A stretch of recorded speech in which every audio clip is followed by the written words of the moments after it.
It was supposed to be a week filled with joy, love, and anticipation. September 2009 marked the start of a promising future for Annie Lou, a 24-year-old Yale medical student. But just 5 days before she was to walk down the aisle, Annie vanished, her bright future replaced by a shadow of unspeakable horror. Annie Lou was a star in her field, dedicated, ambitious, and full of life.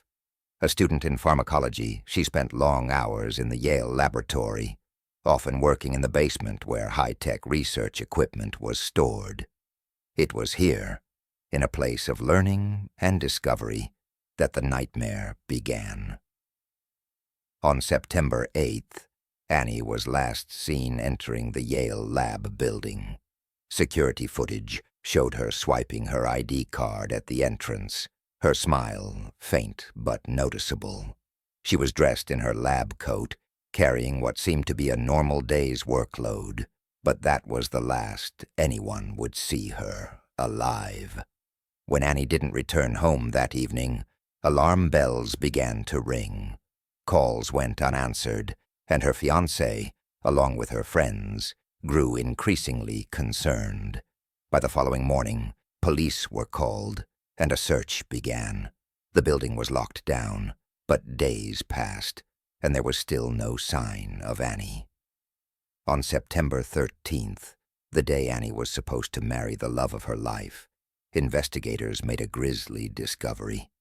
In the basement, hidden behind a wall cavity, her lifeless body was found, horrifically positioned, hanging upside down. The space was small, barely wide enough to fit a human, yet someone had forced her into it. The autopsy revealed the extent of Annie's suffering. She had been strangled, her life cruelly taken just days before what should have been one of the happiest moments of her existence. But who would commit such an atrocious act, and why? Attention quickly turned to the people who worked in the building. Among them was Raymond Clark III, a 24-year-old lab technician.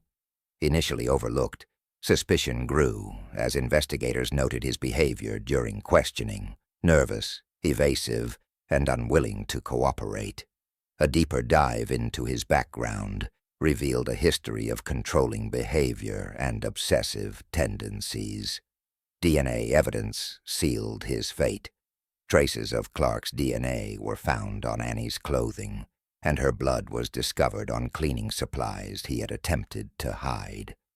Confronted with the evidence, Clark eventually pleaded guilty, claiming his actions were driven by a moment of rage. He was sentenced to 44 years in prison.